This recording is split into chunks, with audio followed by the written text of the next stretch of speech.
নমস্কার, নজর Bangla digital platform আপনাদের সবাইকে স্বাগত। আমি সাহিল চক্রবর্তী আপনাদের সাথে রয়েছি। বছর ঘুরতে না ঘুরতেই ফের রেল দুর্ঘটনা। কাঞ্চনজঙ্ঘা এক্সপ্রেস বড়টি দুর্ঘটনা ঘটিয়েছে। গত বছর অর্থাৎ 2023-এ দেখা গেছে করমণ্ডল এক্সপ্রেস। বছর ঘুরতে না ঘুরতে 2024-এ কিন্তু আবার কাঞ্চনজঙ্ঘা এক্সপ্রেস। এই যে বারবার রেল দুর্ঘটনা ঘটছে, এই নিয়ে বারবার দেখা যাচ্ছে রেল দুর্ঘটনা এতবার ঘটছে, মানুষ কি বলছে আমরা জেনে নেব যে সাধারণ নিত্য যাত্রী তারা কি বলছে। আমরা তো সাধারণ যাত্রী, আমাদের রেলের জন্য যদি আরো দু একখানা ট্রেন বাড়ায় তাহলে আমাদের সুবিধা হয়। তারপর এত ভিড় হয় যার জন্য রেলের যেটা আরো দুটো গাড়ি বাড়িয়ে দেয় তাহলে কিন্তু ভালোভাবে ট্রেনটা চলতো, মানুষগুলো ভালোভাবে যাওয়া আসা করতে পারতো এবং তাদের অ্যাক্সিডেন্ট গুলো হতো না।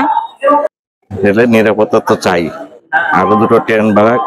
হ্যাঁ, মানুষের বিশেষ করে বনগাঁ লাইনে এত ভিড় হয়, মানুষ পড়ে যায়, মানুষ উঠতে পারে না, পড়ে যায়। এবং সকালবেলা অনেকে যাত্রা করে বিভিন্ন হসপিটালে যায়।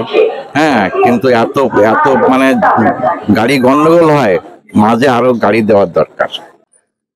আমরা কথা বলে নিয়েছি কিছু সাধারণ মানুষের সাথে, তাদের সাথে কথা বলে বারবার যেটা জানা যাচ্ছে সাধারণ মানুষের যেটা দাবি, তারা বারবার করে সরকারের কাছে এটা বলছে যেন রেলগাড়ির সংখ্যা 2-3 এরকম করে বাড়ানো হয়, যেটা সাধারণ মানুষের দাবি, তাতে মানুষ যাতে ভিড়টাকে এড়াতে পারে।